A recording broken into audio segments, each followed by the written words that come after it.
Well, it's been a little while since I put out a video, so I think it's time to do it again. So this isn't really anything specific. It's more or less just kind of going over where I'm at, what I'm doing, what my next plans are, so forth. So we're at the end of May now. Cruising the coast this year is same as every year, I believe. It's like first week in October. So I'm not going to do anything too critical or time consuming that might prevent me from having my car drivable at the time of. So what I'm working on, well, for one, I still have the CVF stuff, and I had the power steering this year, so I converted to electric power steering. That's done. I've got the E-Pass system under the dash all hooked up. So you can see the motor right there. So that's done and working. All golden, great. Been driving it, been doing good, liking it. So far, no real complaints. I got the alignment stuff up there. You can see those aluminum bars and this little doohickey right there. Yeah, so I did that. I got my camber and caster set. The toe might be slightly off, but it's not enough for it to pull.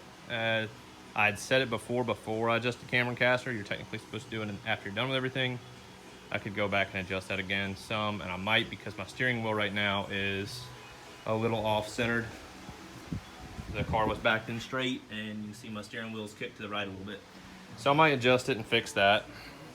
The easier thing would be to just pull the U-joint from under the dash and pull it out, turn it one spline, and put it back on. Might do that instead, because it's a whole lot quicker. But anyway, so I want to finish that now. The power steering was taken care of. I'm not using the hydraulic. See if I can open this one-handed. These little quick latch pins are starting to get a little bit more picky about how they're opened. My hood flexes, so it wants to kick it sideways and bind up and not want to open. If I open it one-handed, there we go. So anyways, as you know, my intercooler piping here is in the way, and my future plan was to do something with this pipe, this intercooler, either get a little bit smaller one so it's low enough to where I can actually use this hood latch as well, because I kind of want to have a backup to these hood pins. Not necessarily that I don't trust them, because I feel like I do, especially having two of them like locking, and they are rated for a whole lot of force, but I'd feel a whole lot more comfortable if I had even if it doesn't have the bottom brace, just to have this little extra to keep it from slinging up my hood. If for some reason I'm more worried about someone walking past when I don't have them locked and pushing one of the buttons down, some kid or something hitting them and me not noticing. I try to check them every time I get in the car and just walk past and push the hood down just to make sure, because I don't lock it all the time. Most of the time I leave it unlocked because I'm not driving this thing out and about too much. I might go eat somewhere in it and then drive home. That's it. And I want to be able to pop my hood when I get home, just to kind of let it cool off a little better without trapping that heat all under the hood. So anyways, I wanted to get that done, and I want to do away with this kind of loop-de-loop intercooler piping that comes underneath like it does. But I don't know if I want to spend that much time and effort doing all that before cruising, because I don't know how fast or how long it'll take to get that right, or how I'd route it. I really want to kind of 90 it through this front core support. Anyways, this has to have something done. Originally, I was thinking I didn't need an intercooler because throttle body injection, like carburetor, cools the charge. I've recently been educated a little better. Apparently, this throttle body inject, the way it injects, does not cool as efficiently as a carburetor does. If it were E85, I'd be fine. If I had a meth inject kit, I'd be fine. But with just 93 octane, I should keep an intercooler apparently. Something to do with atomization and the way it's high pressured versus just being pulled in, etc.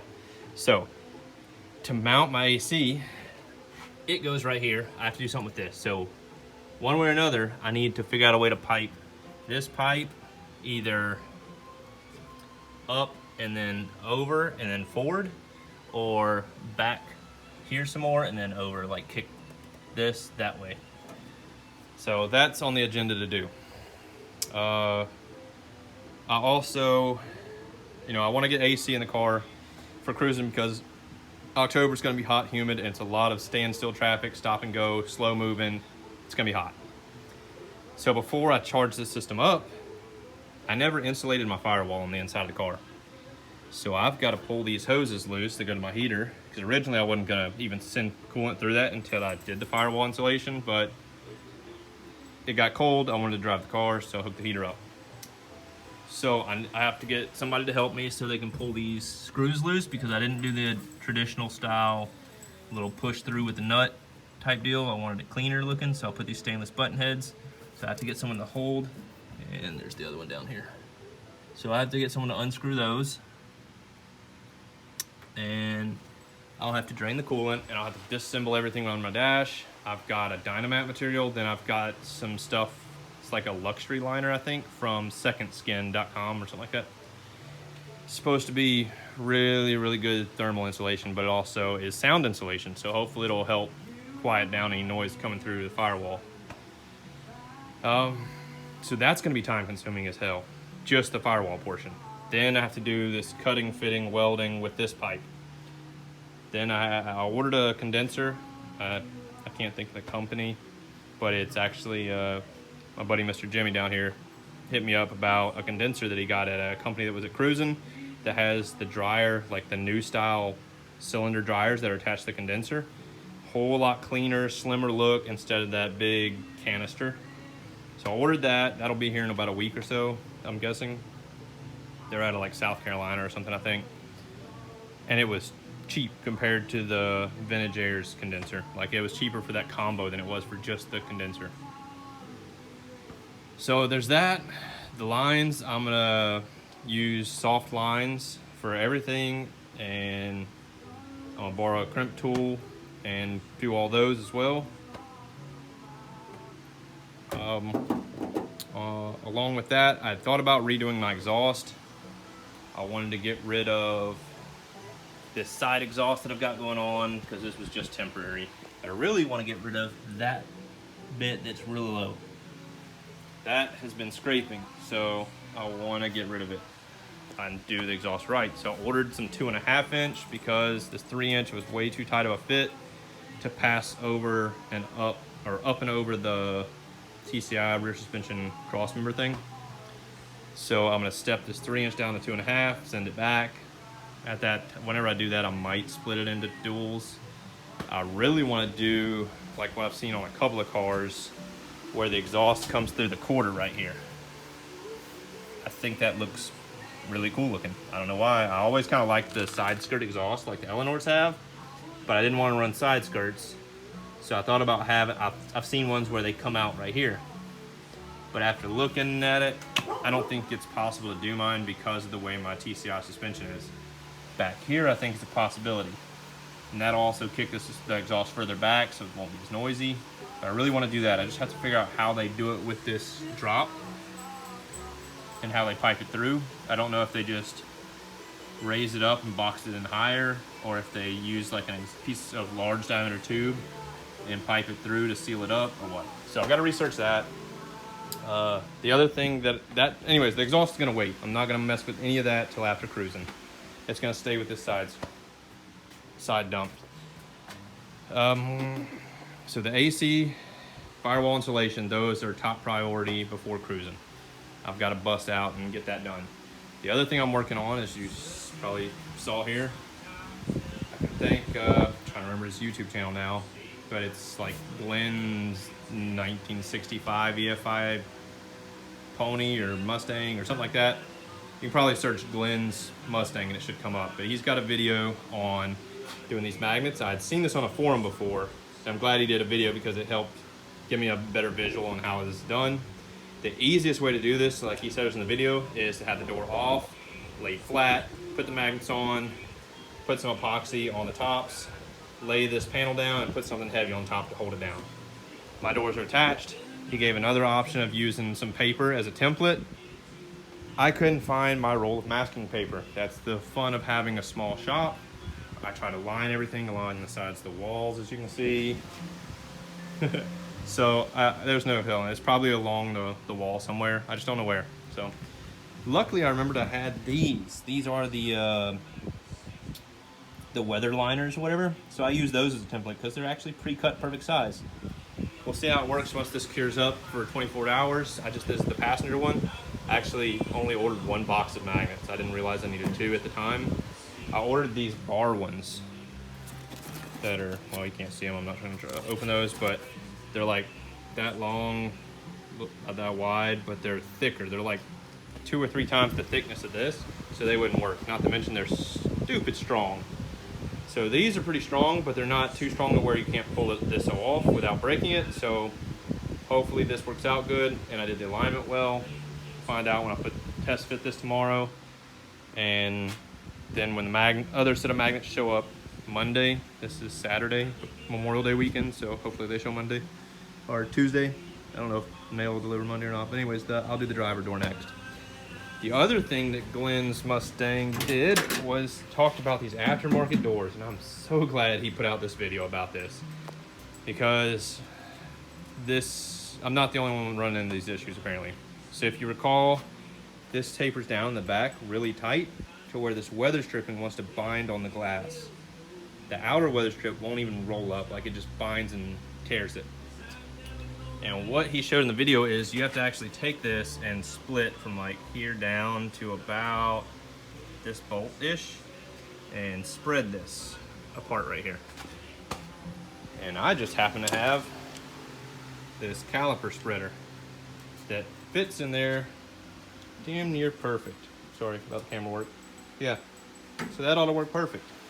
I'm hoping I can do that with the glass and all in. I'll probably need to loosen this or take this bolt out so it's out of the way, and I'll work on doing that. So I am gonna spread the doors on both sides some, install this side has this weather strip already. The driver's side doesn't. I'll pop it in.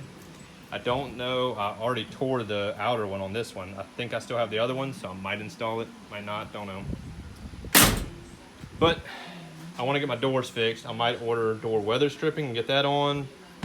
Don't really know yet, because I really need to still mess with the door alignment, because up front, it's like spot on. The gaps are good, everything fits, lines up good, but as it goes back, it gradually kicks out more and more to the point of where it's like this.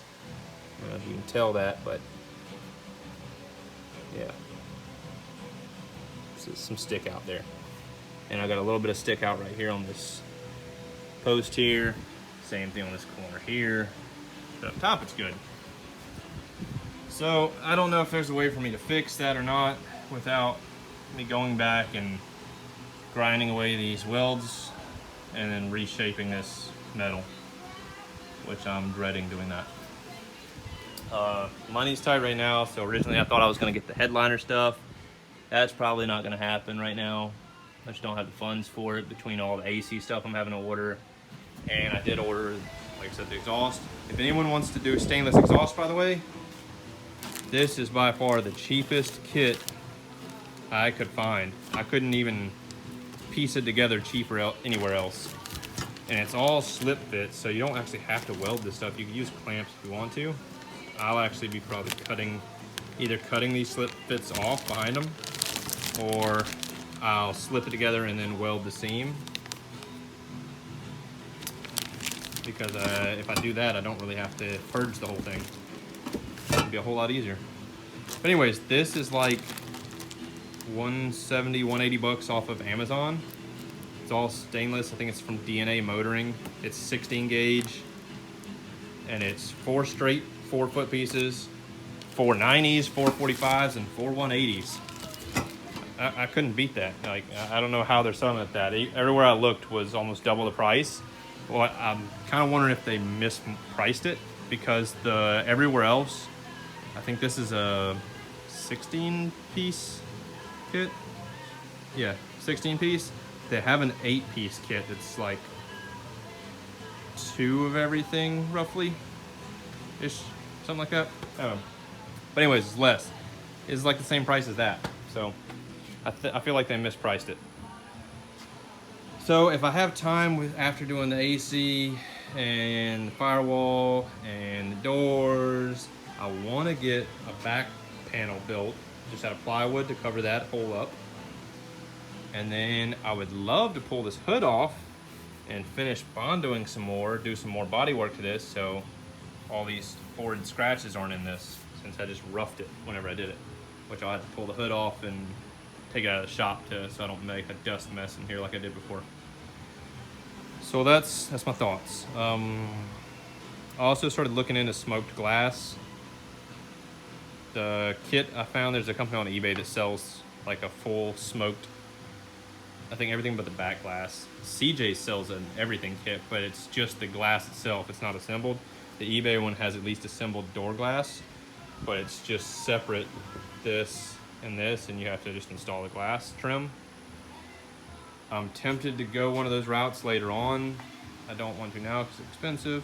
But the kicker is about the eBay one is their windshield glass they sell does away with this trim and this gasketing. It's just a glue-in piece. I'm really curious of what that looks like. So if anyone, they say you don't have to modify anything. I'm wondering how that looks without. I've seen a forum or another car that they welded they did away with the studs and they welded like a flat 90 in a step all the way around and fabbed it to fit. Like they used a test piece of glass and fitting it all, so it's just like a modern car where the glass just glues on and does away with all this, and it looked good. But I don't know what that eBay one will look like. I'm waiting to see if they have a picture of what it looks like installed, because I would love to not have the trim. It'd be nice if I had that on the back and the front, but the back I don't think there's any way to get away with it because this trim kind of covers up this seam down here and so on. I could do with the back one still being here, I guess. But the nice thing of if I get the glass pieces that you have to assemble is I can order either reuse my frame pieces or order it, and then I'd be able to ceramic coat all of these pieces and then assemble them. That way they'd all be black.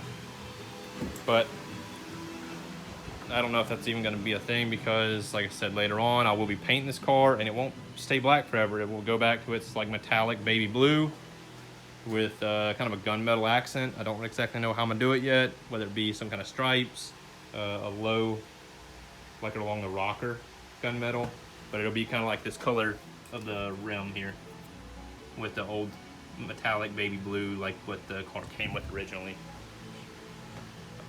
But yep, that is a ways off. Like I said, I have tons of body work still to do. But anyways, that's it for now. That's just, like I said, I wanted to do an update video on what the plans are, what I've done recently and what I have plans to do, etc. Pretty much all I've done is full with the tune a little bit, did the alignment. I've been playing with these magnets and fitting that, and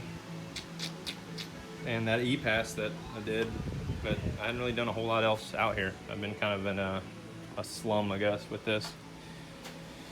So until next time, guys, I might end up doing a video after I get those fitted and probably whenever I do the firewall stuff. But maybe when I start messing with the AC or I do the condenser fit up, I don't know. If you want to see anything or progress or how I do it or whatever, anything like that, just let me know and maybe I'll do a video while I'm working it. I don't know. Alright guys, thanks for watching, and I'll catch y'all later.